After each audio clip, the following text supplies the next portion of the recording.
নমস্কার, চলে এসেছি চিকেনের একটি খুব পরিচিত রেসিপি, কিন্তু একটু অন্যরকমভাবে তৈরি করার চেষ্টা করেছি। দেখতে থাকুন শেষ অবধি।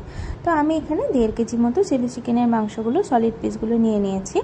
এরপর দিয়ে দিচ্ছি আদা রসুন যে কুচিটা, গোলমরিচ গুঁড়ো, আর দিয়ে দেবো 2টো ডিম, দিয়ে দেবো কর্নফ্লাওয়ার, আর দিয়ে দেবো কাশ্মীরি লঙ্কার গুঁড়ো রঙের জন্য। ভালো করে মেখে নেব। মেখে নেওয়ার পরে আমি দিয়ে দেবো সর্ষের তেল।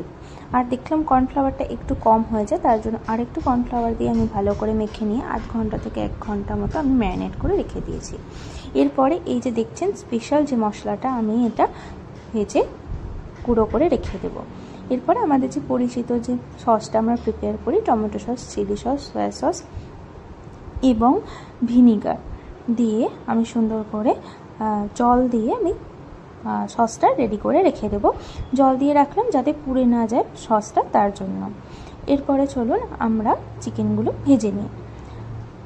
আপনাদের কোনোটার পরিমাণ জানতে ইচ্ছে করে তাহলে অবশ্যই কমেন্ট বক্সে কমেন্ট করে জানতে পারেন, বা আমি ডেসক্রিপশন বক্সে লিখে দিচ্ছি, সেখান দিয়েও দেখে নিতে পারেন। এরপরে চিকেনগুলো দিয়ে আমি লাল লাল করে ভেজে আমি তুলে নিচ্ছি। আর এর ফাঁকে বলে রাখি, যদি আমাদের এই চ্যানেলের রেসিপিগুলো আপনাদের ভালো লেগে থাকে তাহলে অবশ্যই একটি লাইক, কমেন্ট, শেয়ার এবং সাবস্ক্রাইব করে পাশে থাকবেন।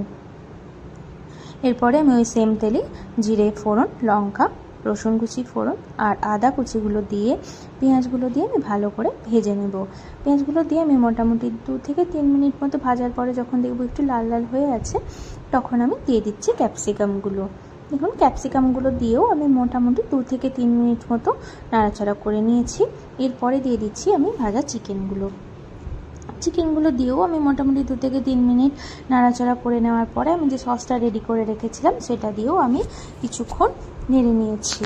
এরপরে দেখুন, যখন দেখবেন মোটামুটি জল ফল টেনে নিয়েছে, আমি দিয়ে দিচ্ছি স্বাদ মতো লবণ। আর হ্যাঁ, এর ফাঁকে বলে রাখি, আমি কিন্তু যখন ম্যারিনেট করেছি একটুও লবণ দিয়ে দিই, কারণ প্রচুর পরিমাণে জল কাটে, তার জন্য।